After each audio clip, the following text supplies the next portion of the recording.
We are delighted to be joined today by Dr. Lobsang Sangay. He is the Sikyong, or President of the Central Tibetan Authority. Dr. Sangay was born in Darjeeling and he studied in Delhi University, and thereafter he post-graduated from Harvard University, where he spent several years, more than a decade, if I'm not mistaken. 16 years. Excellent. So, Dr. Sangay, very welcome to Indian Narrative. Thank you. Today is a very important day because we have Joe Biden taking over formally as the presidency in the United States. What do you think his presidency would mean for the Tibetan movement? You know, he was vice president with President Obama, and President Obama had met with His Holiness 4 times. And when Joe Biden was the candidate for the presidential election, he has said that he would meet with His Holiness Lama and support Tibetan cause and impose sanctions on those Chinese officials who violate human rights in Tibet. So we expect continuation of the same policy of the US government to support Tibet. So Tibet has always been a bipartisan issue, whether you have a Republican president or a Democrat president, they have always supported Tibet. That's what we expect. I think the new Secretary of State, Tony Blinken, or National Security Advisor, Jake Sullivan, or the appointment or potential appointment of Kurt Campbell as the Asia Czar or expert on China, they all have written papers in which they have said, coexist but compete. Xi Jinping's, these 2 centenary goals, 2020 become a moderately prosperous society, but 2050 is when you are unrivaled power. I mean, he said it at the... Also in India also, I've said this in national television many times, वो 5 only policy. Mao and others leaders said, Tibet is the palm, let's occupy Tibet. And after let's capture Ladakh, let's capture Nepal, Bhutan, Sikkim, and Arunachal. And in between there's Uttarakhand and Himachal also. So this was said in 1950s. So when Galwan happened, when Doctrine happened, everyone said, "Ye kya ho raha hai? Kahan se aa rahe hain? Achanaक." नहीं. 60 साल पहले खुले आम कह चुका है, वो करते करते आ रहा है. नेपाल में क्या हो गया? कुछ नहीं, पहले से कह चुका है, करते आ रहा है, और भी करेंगे और करते रहेंगे. तो ना आपको होशियार होना चाहिए, ना होने से आपको नुकसान. And also agreed that the neighbors of India like Bhutan and Nepal, all will be left in the domain of India. But then, unfortunately, what we have in the document is not there.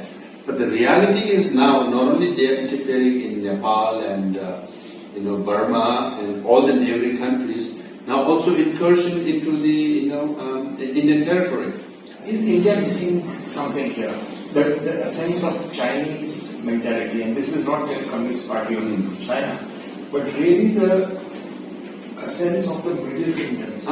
That you are the center of the universe, not yes. And others are tributary states around you, and that's the only thing which exists. This is thousands of years. Yeah. They always say that we are Middle Kingdom. The term Tungwo means Middle Kingdom. That all in the periphery are barbarians. So Tibetans were barbarians, they call it we were civilized. Indians are barbarians, and everybody in the periphery are barbarians. So they are the greatest civilization, the greatest race, and all have to be, civilized. So expansionism is in their DNA. So if you really think that they will not expand into our territory, then we have not understood imperial China or the concept of Middle Kingdom. But then, unfortunately, what we have in the document is not there. But the reality is now, not only they are interfering in Nepal and Burma and all the neighboring countries, now also incursion into the Indian territory. So Galwan Valley tragedy was planned while Prime Minister Modi ji was signing an agreement or meeting with Xi Jinping in Tamil Nadu. Because if you look at the preparation of Galwan Valley with 10 to 30,000 troops, it takes about 6 months to 12 months to bring all the supplies and the troops to the border. Tibet पर कब्जा करने का जो चीन का मंशा थी, उसके पीछे केवल उस जमीन को हथियाना या वहां जो नेचुरल रिसोर्सेज हैं, खासतौर से पानी है, उस पर कब्जा करके बैठना क्या केवल? तो तिब्बत का नाम जो है चाइनीज में उनको कहता है शीचांग। शीचांग मतलब वेस्टर्न ट्रेजर। सो वहां पे सिर्फ पानी नहीं, वहां पे यूरेनियम है, गोल्ड है, कॉपर है, लिथियम है। जितने भी आप चाइनीज मेड फोन खरीदेंगे उसमें लिथियम बैटरी है। 70% ऑफ लिथियम चाइना से, तिब्बत से लेते हैं। तो तिब्बत तो बहुत रिच है नेचुरल रिसोर्सेज में। इसलिए अब 1950s में क्या था, तिब्बत में तो एक घास भी वो नहीं होता है, तो वो खुले जगह वो कहीं थोड़ा सा पत्थर है, उसको ले जाने से क्या नुकसान। अब मालूम हो रहा है कि second largest copper mining in Asia is in Tibet. सब कुछ वहां है, 120 डिफरेंट काइंड्स ऑफ मिनरल्स वहां है, बहुत रिच है। सो फॉरेस्ट है, तो इसलिए वेस्टर्न ट्रेजर को कब्जा करके अब चीन धनी और रिच हो रहा है। तो फिर चीन ने तिब्बत कब्जा करने के बाद नुकसान तो ज्यादा भारत को हुआ। ये कैसे पॉसिबल है कि चाइना जैसे दुस्साहसी देश से अहिंसा के रास्ते आजादी हासिल की जा सकती है तिब्बत के वजह? क्यों नहीं?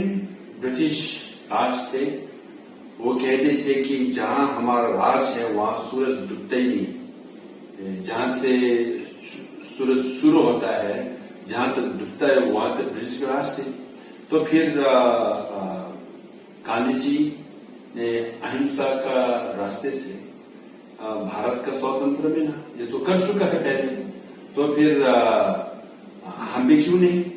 क्योंकि अंत में जो अहिंसा का रास्ते चलते हैं, लोग कहते हैं कि ये कमजोर का रास्ता है। नहीं, जो एकदम ताकतवर होता है, जिनके पास एकदम करेज होता है, वही अहिंसा का रास्ता से चल सकता है।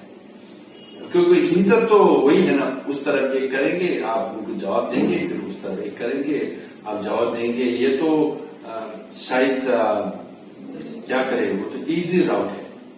तो अहिंसा से भारत हो या सारे संसार में बहुत एग्जाम्पल है, चेक रिपब्लिक में है या वो बर्लिन वॉल केम डाउन, ऐसी बहुत देश है वहां पे अहिंसा सफलता हुआ है पहले। तो तिब्बत का भी एक और चैप्टर होगी, हम ये लिखेंगे फिर भी एक और बार अहिंसा सफलता हुआ।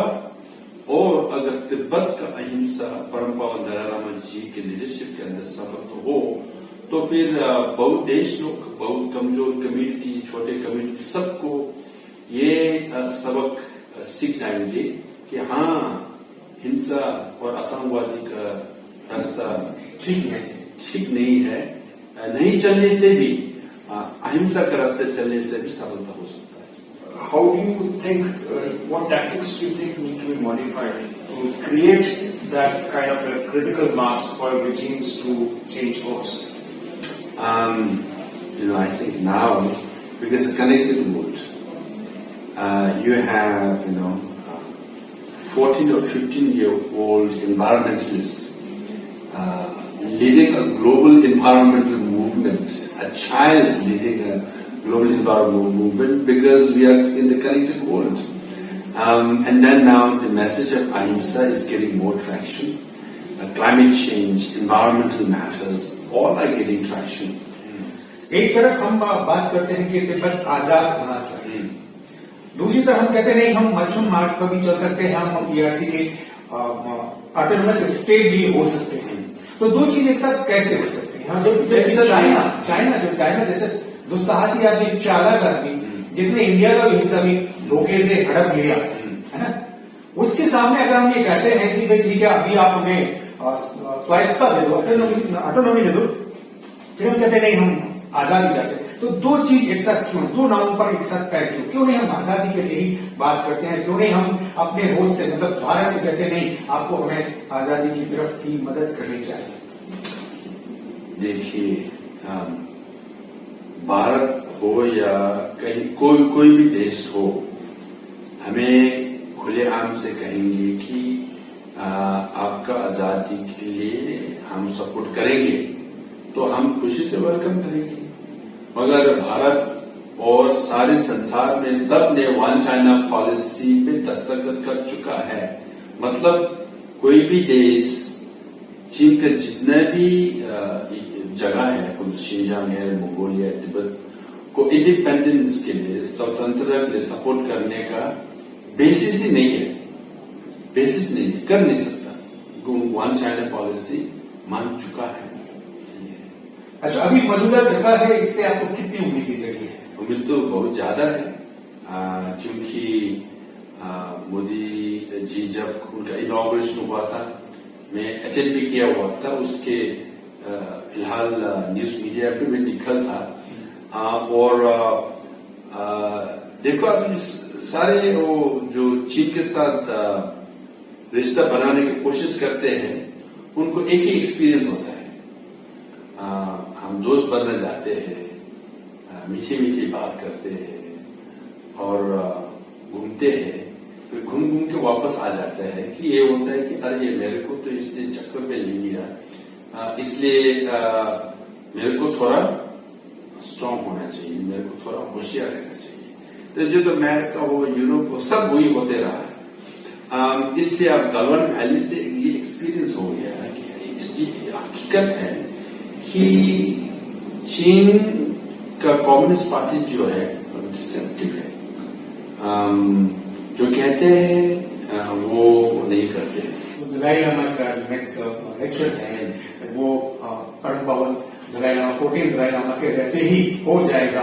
एक मीन्स आप कहने का मतलब यह है कि तिब्बत अपनी आजादी, अपनी स्वतंत्रता परम पावन दलाई लामा 14 दलाई लामा के सामने ही हासिल कर लेगा। जरूर, ये तो विश्वास होना चाहिए, ये विश्वास के अनुसार हम लोग कोशिश करना चाहिए। वो तो जरूर हम ये समझते हैं, वो तिब्बत में जितने भी 60 लाख तिब्बती लोग हैं, उनको उनका सपना यही है, उनका